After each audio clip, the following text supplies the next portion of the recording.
Everyone! So I thought today I'd do a little bit of an author spotlight on an author that I've read the majority of their bibliography, and I know it's not Thomas Hardy, it's actually Charles Dickens. Now I have started reading Charles Dickens last year, I want to say, or the year before, and I've steadily this year been working my way through and I'm almost halfway, so I thought it'd be kind of fun just to talk about the books that I have read and the books that I have to read and kind of, you know, focus on one author for one video.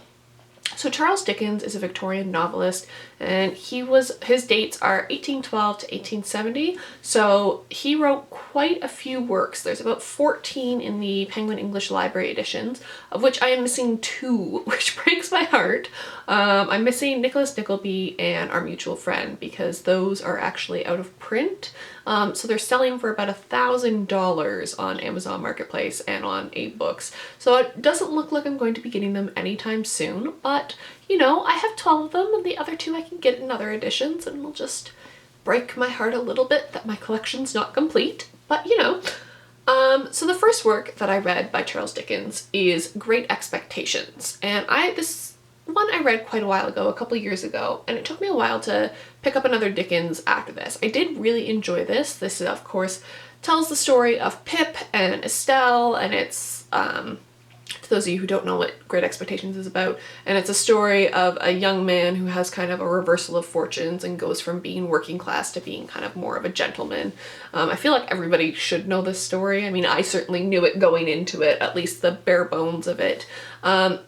It's a really interesting, like most of Charles Dickens' works, this deals with a social issue of the time that he felt needed to be addressed. So this one dealt primarily with class and class issues and kind of the perception of class, and I found that that was really interesting. I wouldn't necessarily recommend this as the best place to start, although it isn't actually, I wouldn't say that this is a bad place to start, because this isn't one of his longer novels. It's only about, I think it's a little over 500 pages in the Penguin English Library edition. So it's not like the 900 page works that he definitely has that are, I have a few of those still on my horizon, and I'm kind of like, oh, these are so long. But it is really enjoyable that he does write longer fiction. One of the reasons why he did end up writing longer fiction is that Charles Dickens actually wrote as a serial novelist, so his works would come out in a couple chapters a month, and actually Katie, and I will link her channel down below, is hosting a serialization read-along of Our Mutual Friend starting next month, where we're just going to be reading it as basically a like as it was published. So it took over a year for these works to be published, so it kind of makes sense as to why they were so long, because they weren't just published as we think of novels being published. So Great Expectations was the first one that I read, and then last year for one of my fantasy lit classes I was forced to read Dickens again, and I read A Christmas Carol. I have it in the Penguin English Library edition, and this is the shortest Dickens. I think the Penguin English Library isn't even 100 pages, so everybody, I feel, knows the plot of this. I mean, it's Ebenezer Scrooge, it's the ghost of Christmas past, Christmas present, Christmas future. Basically, if you grew up in like a Western culture, you probably have seen some kind of retelling of this around Christmas time. I can't say I love this. I did end up writing a paper on this in comparing it to Frankenstein and talking about death being used as a didactic tool to warn against isolation in society in the Victorian times, and it's interesting, but I can't say it's my favorite Dickens. I think this is actually my least favorite Dickens, but it is kind of fun to read around Christmas time. It's definitely very heavy-handed. I find Dickens tends to be a little bit more subtler in some of his other works with the didacticism and kind of, you know, he definitely tackles morals in at least all the works that I've read. He's tackled some kind of moral or some kind of societal wrong, but A Christmas Carol, as far as I've like come across them, is definitely the most heavy-handed of them, I think, because it's probably the shortest work. So next up, I read one of his historical works, which is A Tale of Two Cities, which deals with the French Revolution. I read that early this year, I think I want to say in January or February. This was not a favorite of mine, and I'm really disappointed in that. I did do a review of this, and it just kind of didn't win me over. It's The first half of the novel is really slow moving. The second half of the novel is absolutely fantastic. And if it had all been like that, I would have probably enjoyed it a lot more. But sadly, I didn't. And to be fair, I did really know the plot going into this, so I wasn't surprised by anything. I think if you kind of are a little bit more in the dark about this plot, so I'm not going to give too much away, then you will enjoy it more. I was spoiled when I was a young child by the TV show Wishbone, which is apparently like a worldwide thing, because when I talked about it when I reviewed that video, and a lot of people had seen that Wishbone episode. Shout out to Wishbone, ruining my future classics reading by spoiling plots for young children everywhere. But yes, Tale of Two Cities is interesting in that it doesn't necessarily, like it's kind of didactic, but a little bit less so. It's a focus on historical events and kind of the madness that happened during the French Revolution and the aftermath. And the blood of the terror, like the bloodiness of the terror and the guillotine and all that. So that's interesting from that perspective, but overall as a story, I think it was lacking. So next up is probably my favorite Dickens so far, by a long shot, and that is Bleak House. I loved Bleak House. I read this in about 4 days with Yomini and Ange and just powered through this. This is definitely one of the thicker ones. My Penguin English Library edition has just over 1,000 pages, so definitely one of the longer Dickens. Probably, this is a really interesting book. It has a dual narrative, so the narrative focuses on both Esther as well as kind of the whole John and Jarndyce case, and it's hard to follow along at first. You're like, there's so many characters, there's so many people to keep track of, but just power through that and it all comes together in the most magnificent way at the end.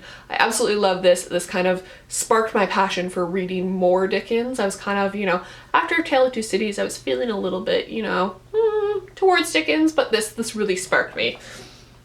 Also a good place to start if you're not afraid of having a ton of characters thrown at you and kind of not really knowing where they fit in. Maybe if you have read a lot of fantasy works, I tend to find fantasy works juggle a lot of characters and they don't all necessarily interconnect until like later on in the plot. So if you're used to that kind of thing, I definitely would recommend Bleak House.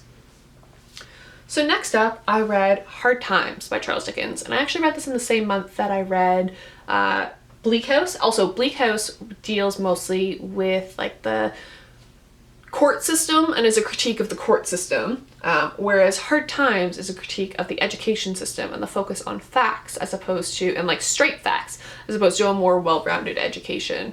I enjoyed it, but I didn't absolutely love it. It kind of fakes you out a little bit in the beginning, and when you think the main character is going to be one person and it ends up being another, and you're kind of like, oh, I invested myself in this person already for the first 5 chapters and now they're barely in it. But still really enjoyable. One of the shorter ones as well. I'm running out of shorter ones. I think this one's only like 300 pages. Wouldn't necessarily say that this is a great place to start, but definitely one, once you've gotten a couple Dickens under your belt, a good one to check out. Next up is the one that I actually just finished, and that is Little Dorrit. Now, Little Dorrit is another one of those hefty ones. The Penguin English Library edition is just shy of 1,000 pages. I did listen to this partially on audiobook as well as partially reading it in the physical form. I would recommend Simon Vance as the narrator. I think he did a fantastic job if you're looking for an audiobook version. This deals primarily with a focus on critiquing debtor's prison and kind of that whole deal that's going on, and how people deal with wealth and investments and a critique of that. It's really interesting. I don't know a lot about debtor's prison in the Victorian period. This isn't the period of history that I really study, but I found it very fascinating to read about. The main character is, as fairly typical of Dickens, kind of this angelic female character, but the side characters are what really drew me to it. One of the characters, Flora, and partially this is because I was listening to the narration, but the way that Simon Vance does Flora is he talks like non-stop with no breath, no pauses, and it's absolutely hilarious. This is probably one of the funnier works that I've read by Dickens, though it does have its sad moments, and the plot does plot along fairly quickly. So this might be a good place to start if you're interested in Dickens. It doesn't have a huge cast of characters. I mean, it does have a fairly large cast of characters, but you know who the focus is and what everybody's doing, as opposed to Bleak House where you're kind of a little bit left confused until the end.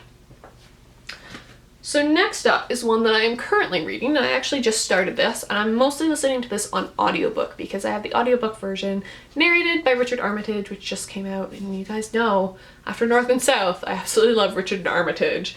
And that is David Copperfield. Now, I'm not very far into this, so I don't really know what the didactic part of this is, but I'm sure there will be a part because it's Dickens. This is another one of those longer ones. I'm listening to this with Yamini and Ange over the course of April, so I'm really looking forward to getting into this one. And it is just shy of 1,000 pages in the Penguin English Library edition.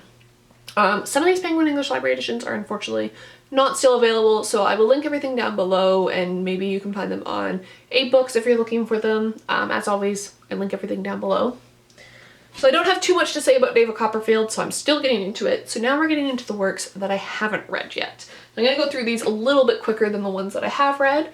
So I have The Mystery of Edwin Drood, which I absolutely love in this edition, and this is still available if you're looking for it.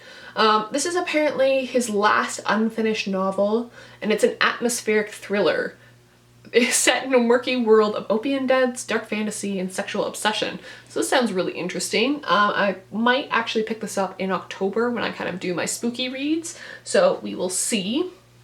Next up, I have Dombey and Son, another absolutely gorgeous one. Apparently this is a devastating depiction of a man imprisoned by his own pride, and tells the story of a dysfunctional family.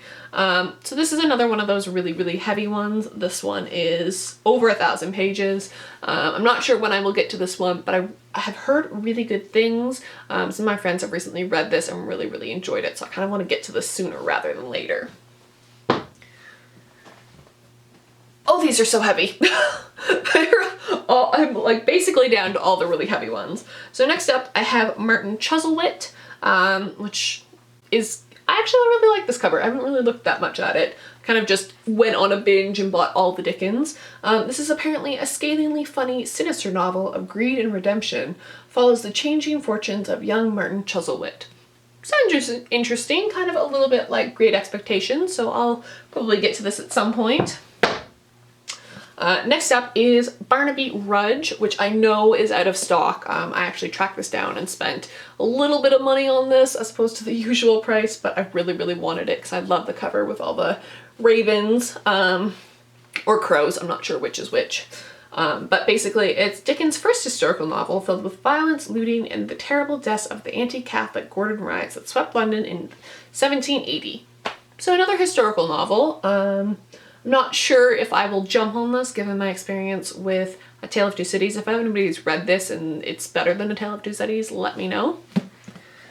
And I'm down to the last three.